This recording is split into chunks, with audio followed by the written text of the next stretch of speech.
저희 가족은 전부 실의에 빠졌고 의욕을 잃었었어요. 지금은 시간이 꽤 흘러 많이 괜찮아졌지만 말이에요.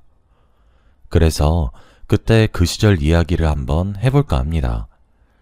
제가 잃었던 사람은 저희 어머니였는데 다음 주가 저희 어머니가 돌아가신 지 5주기가 되는 날이거든요.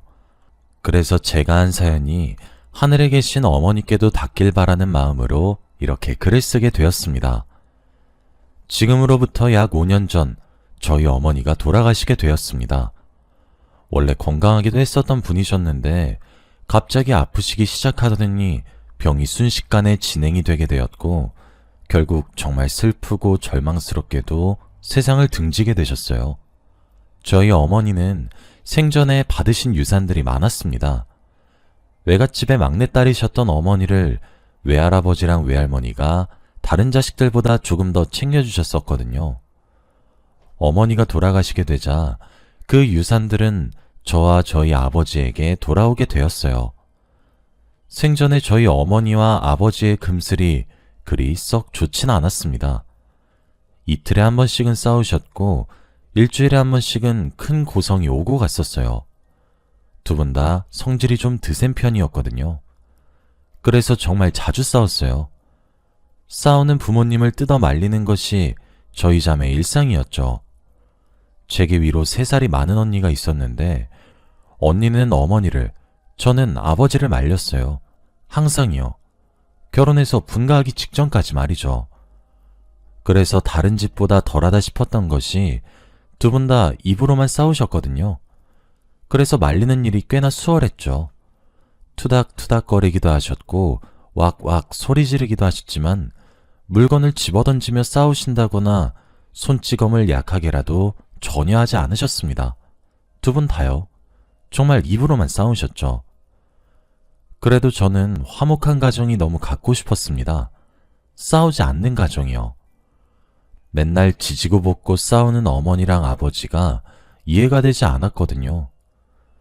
그런데 지금 생각해보면 그런 싸움들이 그립기도 하네요. 그리고 그것이 또 다른 느낌이긴 했지만 평화롭기도 했어요. 일상에 녹아든 느낌, 뭐 그랬죠. 하지만 그 당시에는 그런 싸움조차 지긋지긋했어요. 그래서 그런지 저도 언니도 빠르게 결혼을 했고 분가를 했습니다. 지금 제게 10살 먹은 아들이 있고 올해 6살이 되는 딸아이가 있으니 짐작이 되시겠죠? 그렇게 저도 언니도 남들보다 조금 이르게 결혼해 자신들의 가정을 잘 꾸려나갔고 화목한 가정을 이뤘어요. 그래도 저랑 언니는 부모님의 곁을 그리 멀리 떠나지는 못했습니다. 매일 걱정은 되더라고요. 그래도 저희를 낳아주신 부모님이시니까요. 그러던 어느 날이었습니다. 어머니가 갑작스럽게 집에서 기절을 하셨고 그걸 퇴근하신 저희 아버지가 늦게 발견을 하게 되었습니다. 아무리 그렇게 화목하진 않더라도 20년 넘게 결혼 생활을 한 아내가 쓰러졌으니 아버지도 정말 많이 놀라셨어요. 그리고 바로 119를 불러서 병원에 갔고 저희 자매를 호출하셨습니다. 저도 언니도 혼비백산하며 병원으로 달려갔죠. 어머니는 한참이나 정신을 못 차리셨고 저희 가족들 모두에게 공포감이 점점 목을 옥죄어오기 시작했어요. 그러다 겨우 정신을 차리신 어머니는 의사 선생님의 말에 따라 정밀검사를 진행하시기로 하셨습니다. 검사 결과는 저희 가족에게 충격을 불러일으켜 주었어요. 어머니는 뇌에 종양이 생겼고 이미 손을 쓸 수 없을 정도로 커졌고 악성이라고 하시더군요. 어머니에게 더 해줄 처방은 그저 고통만 조금 상쇄시킬 수 있도록 진통제만 처방할 수 있다고 하셨어요. 어머니가 종종 머리가 아프고 속이 메스껍다고 말씀하셨어요. 저희는 그럴 때마다 체하신 것이 아닌가 싶어 소화제를 사다 드리는 것 말고 한 일이 없었는데 그게 뇌종양의 초기 증상이었다고 하시더군요. 그때 만일 정밀검진을 통해 병원을 알아냈다면 어머니는 생사를 달리하셨겠죠. 어머니가 많이 고통스러워 하셨을 거라고 하시는 의사 선생님의 말씀들이 왜 어머니를 저 지경이 될 때까지 내버려 두었냐는 타박으로 들렸고 사무치게 후회가 되었습니다. 그리고 저희 자매보다 더 큰 충격을 받으신 분은 저희 아버지셨죠. 저랑 언니는 아버지가 눈물을 흘리는 장면을 단 한 번도 본 적이 없었는데 그날 처음 목격하게 되었습니다. 어머니도 결국 자신의 병명을 알게 되었고 시리에 빠졌습니다. 진통제를 처방하며 병원에 입원하시라고 해도 어머니는 모두의 만류를 뿌리치고 퇴원을 하셨고 마치 믿기 힘들다고 시위라도 하는 듯 술과 담배에 손을 대기 시작했고 어머니 인생은 점차 망가져갔습니다. 시한부라고 길어도 1년을 살 거라는 말에 어머니는 죽음을 받아들이지 못했고 그렇게 망가져가는 어머니를 말리려고 애를 썼지만 죽음을 받아들이라고 차마 강요할 순 없었습니다. 매일 부모님 집을 저랑 언니가 번갈아 가며 들락거리며 살뜰히 챙기기 시작한 어느 날이었습니다. 매일 거실에 누워 담배를 피시던 어머니가 말끔히 차려입고 거실에 저랑 언니를 앉히더군요. 무슨 일인가 싶어 숙취가 없는 어머니 얼굴을 오랜만에 봐서 의아해하며 자리에 앉아 왜 그러냐고 하니 서류 봉투를 하나씩 건네주더군요. 어머니 명의로 된 상가 건물이 2채가 있었는데 그것을 각각 저와 언니 명의로 이전한 서류였습니다. 어머니는 3달간의 방황 끝에 겨우 죽음을 받아들이기로 하신 듯 하셨어요. 저와 언니에게 미리 유산을 정리하는 김에 명의 이전을 했다고, 엄마가 죽어서 먼저 가고 없어도 항상 하늘에서 지켜볼 테니까 화목하게 살라고, 그동안 엄마 노릇을 제대로 해주지 못해 미안하다고 하셨어요. 그깟 상가 건물이 뭐가 중요합니까? 엄마가 재산을 정리하기 시작하면서 저와 언니도 어머니의 죽음을 차차 받아들이게 되었습니다. 엄마는 영정사진도 스스로 곱게 화장하고 한복을 차려입고 찍으셨고 병원에 진통제를 타다 먹기 시작했죠. 마약 성분이 함유되어 있지 않은 독한 진통제가 아니면 고통이 멎어지지 않게 되었습니다. 아버지도 그렇게 점점 바스러져가는 어머니의 모습을 보며 차차 죽음을 받아들이기 시작했습니다. 아버지가 하루는 저희 자매에게 그러더군요. 어머니와 1달 정도 국내 여행을 하고 싶다고요. 이미 2분 사이에서 상해를 끝낸 상황으로 보였습니다. 저와 언니는 아무런 말도 할 수 없었습니다. 우리 자매는 각자 들고 있던 적금을 하나씩 깨서 어머니와 아버지께 1,000만 원에 가까운 현금을 쥐어드리며 원 없이 하고 싶은 것, 먹고 싶은 것들 다 하고 돈 걱정하지 말고 즐겁게 다녀오시라고 했어요. 돈이 부족하면 언제든지 얘기를 하라고 했습니다. 어머니는 아이처럼 한박 웃음을 지으며 딸들을 잘 키워놨다 웃으셨고 어머니를 제외한 저희 가족들은 가슴이 아팠죠. 그렇게 2분이서 계획한 1달보다 2달을 더 얹어서 약 3달간 국내 일주를 시작하셨습니다. 저와 언니는 암묵적으로 돈을 넉넉히 보냈어요. 제 남편과 형부도 저희의 심정을 알았기에 저희의 결정을 존중해줘서 정말 고마웠어요. 그렇게 어머니랑 아버지는 강원도부터 제주도까지 국내에 안 먹어본 것들이 없었고 보지 못한 관광 명소가 없다고 해도 무방할 만큼 굉장히 호화롭고 행복하고 또 안전하게 여행을 끝마치셨어요. 그렇게 집으로 돌아온 어머니는 거짓말처럼 자리에 알아 누웠습니다. 곧 죽어도 병원에 입원해서 생을 마감하고 싶지 않다는 어머니의 의사가 강력해서 집에 모셨어요. 어머니는 그렇게 자리에서 더는 일어나지 못하셨고 아픔에 취해 엉엉 울기도 했고 약에 취해 죽은 듯이 잠만 자기도 했어요. 한 번은 잠에 드신 어머니의 모습이 너무 미동이 없어 코 밑에 손가락을 대며 확인했고 심장을 쓸어내리기도 했습니다. 그렇게 시간이 지나 겨울이 찾아왔어요. 어머니가 받은 시한부의 기간이 거의 다 되어갔어요. 몇 달 뒤 봄이 오면 어머니는 그만 숨을 거두시게 되는 거였어요. 아무리 어머니와의 이별을 준비해도 저도 언니도 그리고 아버지도 완벽하게 준비할 수도 없었고 제대로 받아들이지 못하고 있었습니다. 그때 언니가 묘안을 내기 시작했어요. 언니는 어머니의 방에 들어갈 때 겨울옷을 입고 들어가자고 했죠. 어머니께 계속 겨울이란 것을 강조하자고 말이에요. 그렇게 우리 가족의 연기는 시작되었습니다. 창문을 열어드리며 눈이 오는 것도 보여드렸고 매번 들어갈 때 털모자 패딩을 입고 인사를 했어요. 겨울이라 너무 춥다고 하면서요. 보일러를 어머니 방에만 절절 끓을 정도로 틀었다고 웃으면서 그렇게 그의 겨울을 났습니다.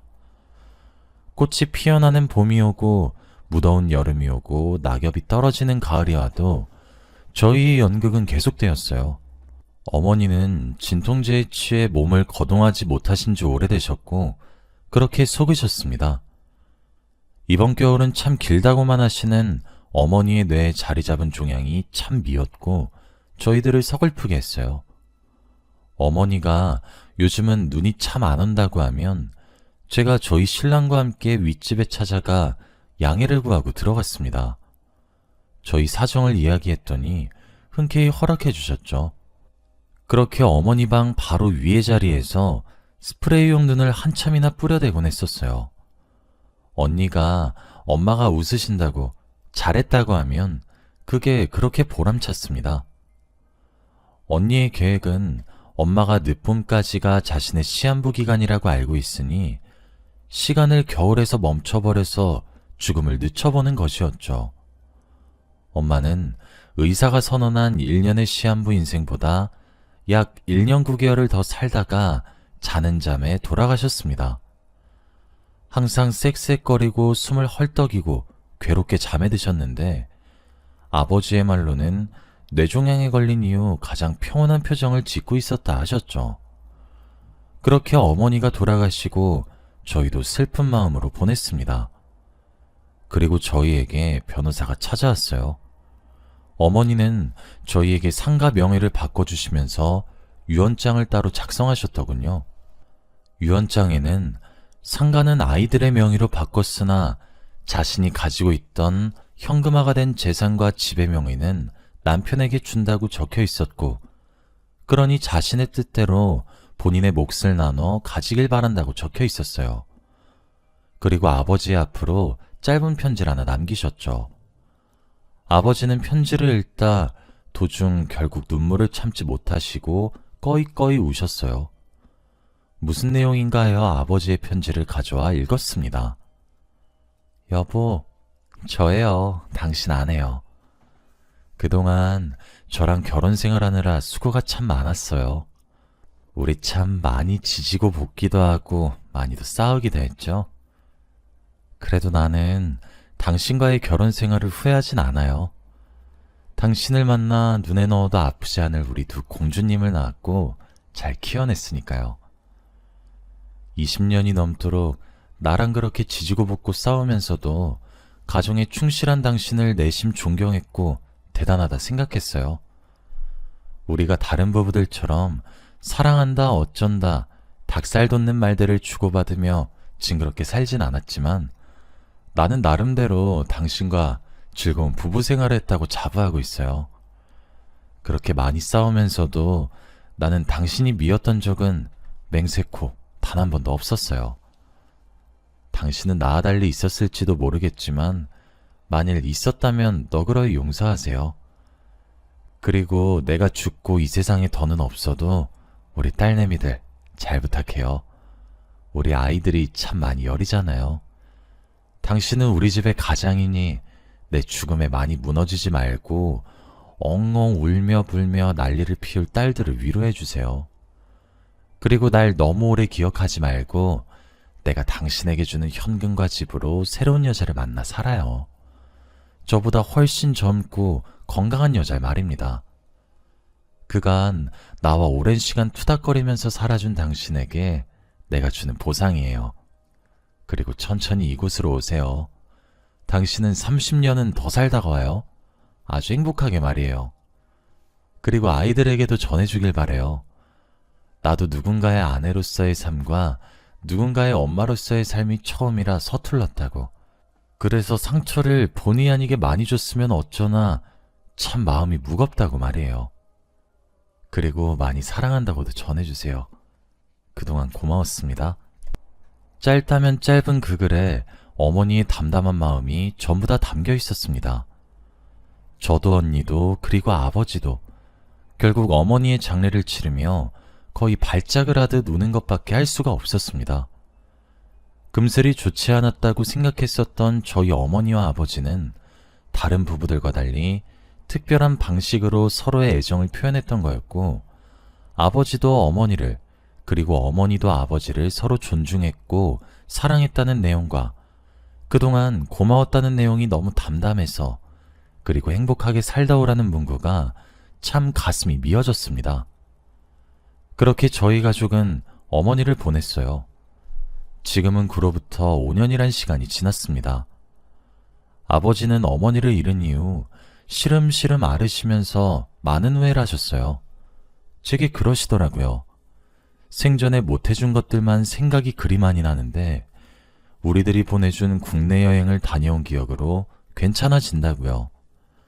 아버지께서는 여행을 하는 내내 어머니를 위해 맞춰줬고 그렇게 행동을 했었다고 합니다. 그래서 그거라도 해주지 않았음 미안해서 어떻게 살았겠냐 하셨죠. 그 말에 저랑 언니도 얼마나 다행이라 생각했는지 모릅니다.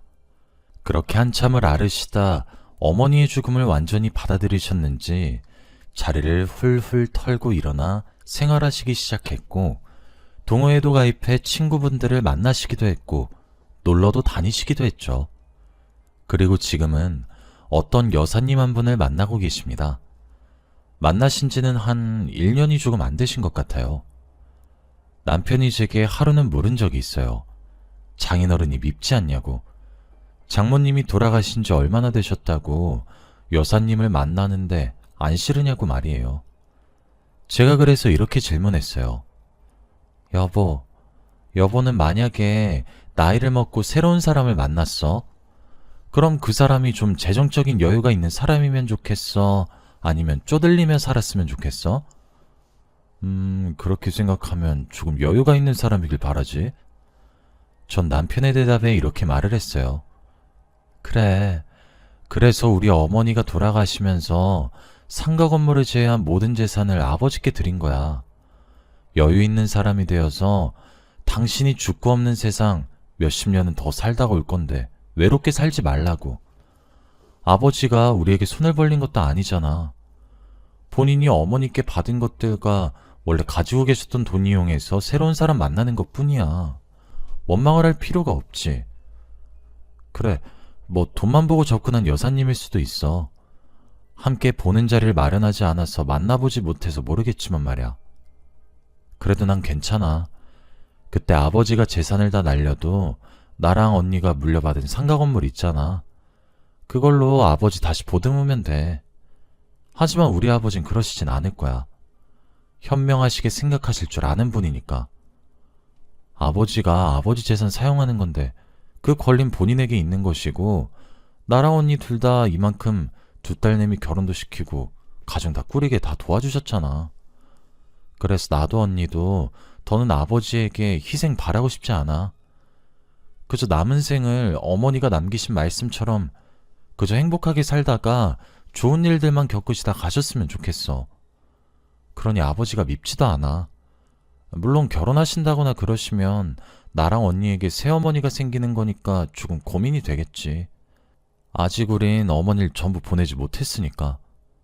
하지만 아직 닥쳐온 문제도 아닌데 미리 걱정하고 싶지 않아. 그러니 아버지가 밉지 않을 수밖에 없지. 제 말이 끝나고 남편은 저를 꼭 안아주면서 우리 아내 마음 넓은 것 봐. 나 진짜 결혼 잘했네. 하고 토닥토닥 해주더라고요. 저도 언니도 이제 어머니의 부재에 점차 익숙해졌고 아버지도 마찬가지가 되었습니다. 그래도 여전히 아버지는 어머니의 기일이 다가오는 날이 되면 많은 사색에 잠기시는 듯 하기도 하고요. 또 아버지의 지갑에는 어머니가 유언장과 함께 동봉했던 짧은 편지가 항상 한켠에 자리 잡아 있어요. 저와 언니가 바라는 작은 소망은 이제 아버지도 다 털고 일어나시길 바라는 마음 하나입니다. 또 어머니가 남기신 마지막 말씀처럼 아버지가 더 이상 외롭지 않고 저희도 가슴 졸이지 않게 좋으신 분을 만나서 남은 여생 본인만을 위한 인생을 살았으면 좋겠어요.